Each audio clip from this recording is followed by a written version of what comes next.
Hello, કેમ છો વિદ્યાર્થી મિત્રો? તો આજે આપણે ધોરણ 10માં મહત્વની વાત કરીએ છીએ, જેમાં આપણે પ્રથમ પરીક્ષા ઉપર જો વાત કરીએ તો ગણિતનું જે આપણું પેપર છે પ્રથમ પરીક્ષાનું, જે 14/10 જે એક્ઝામો સ્ટાર્ટ થવાની છે પ્રથમ પરીક્ષાઓ ગુજરાતની અંદર, તો એમાં ગણિતની તૈયારી કઈ રીતે કરવી એના માટે ખાસ હું તમને સજેશન આપું છું.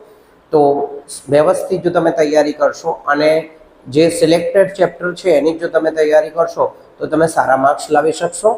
જેમ કે આપણે જે ચેપ્ટરોનો જે કોર્સ છે એ કોર્સની અંદર જો તમે ખાલી 4 ચેપ્ટર ઉપર ધ્યાન રાખશો, ચેપ્ટર નંબર 2 બહુપદીઓ, ચેપ્ટર નંબર 5 સમાંતર શ્રેણી, ચેપ્ટર નંબર 13 આંકડાશાસ્ત્ર, ચેપ્ટર નંબર 14 સંભાવના, ખાલી આ 4 ચેપ્ટરમાંથી તમારી પાસે વિભાગ બી, વિભાગ સી અને વિભાગ ડી માંથી પ્રશ્નો આવશે. એટલે કે આ 4 ચેપ્ટરની જો તમે તૈયારી કરેલી હશે તો વિભાગ બી, વિભાગ સી, વિભાગ ડી તમે આરામથી ગણી શકશો. અને તમને આંતરિક વિકલ્પો આપેલા હોવાથી તમે આ 4 ચેપ્ટર ઉપર જો ફોકસ કરેલું હશે કે 4 ચેપ્ટરના દાખલાઓ જો તમને પરફેક્ટ આવડતા હશે તો તમારે એક પણ દાખલો બી વિભાગ, સી વિભાગ કે ડી વિભાગમાં ગણવાનો બાકી રહેશે નહીં. એ વિભાગની જો આપણે વાત કરીએ તો એમાંથી બધા ચેપ્ટરમાંથી તમારે ખરા ખોટા, ખાલી જગ્યાઓ, વિકલ્પો, જોડકાઓ આ બધી વસ્તુની તૈયારી કરવાની રહેશે, કે જે એકદમ આસાન હોય છે, કે તમે શાંતિથી કરી શકો છો, કે એમાં તમને કોઈ ગણતરી બહુ હોતી નથી. તો આ રીતે જો તમે વિભાગ બી, વિભાગ સી અને વિભાગ ડીને વ્યવસ્થિત રીતે ગણવા માંગતા હોય એક્ઝામની અંદર, તો ફક્ત 4 ચેપ્ટર તૈયાર કરો અને 4 ચેપ્ટરને એવા તૈયાર કરો કે જેથી કરીને બાકીના કોઈ ચેપ્ટર તમે નહીં કરો તો બી તમારે વાંધો નહીં આવે. ચેપ્ટર 1 પણ તમારું ઇઝી જ છે.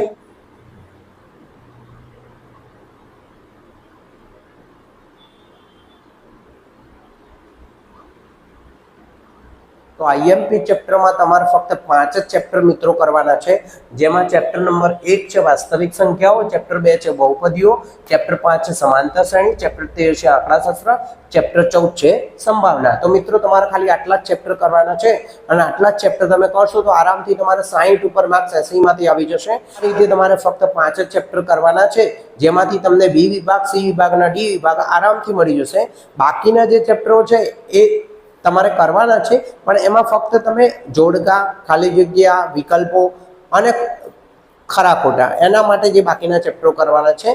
તો આ ચેપ્ટરની સાથે સાથે બીજા જે ચેપ્ટરો છે એ તમે બાયપાસ કરી દેશો, કેમ કે તમારે આંતરિક વિકલ્પો છે, આંતરિક રીતે તમારે પ્રશ્નો પૂછવાના છે, જેમાંથી તમને 9 માંથી 6 કે 10 માંથી 8 આ રીતે તમને ક્વેશ્ચન પૂછવાના હોય છે. અને એટલા માટે આ 5 ચેપ્ટરો એ અમારા મોસ્ટ આઈએમપી ચેપ્ટરો છે. આ 5 ચેપ્ટરની અંદર ના વિડીયો આપણે યુટ્યુબમાં મૂકેલા છે અને આ રીતે તમે તૈયારી કરશો તો તમારે 80 માંથી સારામાં સારા માર્ક્સ તમે કવર કરી શકશો. અને મેં તમને કીધેલું જ કે ધોરણ 10 અને 12ની અંદર હું તમને આઈએમપી આપવાનો છું. તો આઈએમપી માટે મારા વિડીયોને સબસ્ક્રાઈબ કરો, લાઈક કરો, શેર કરો, કે જેથી કરીને મારા તમામ વિડીયો તમને મળતા રહે.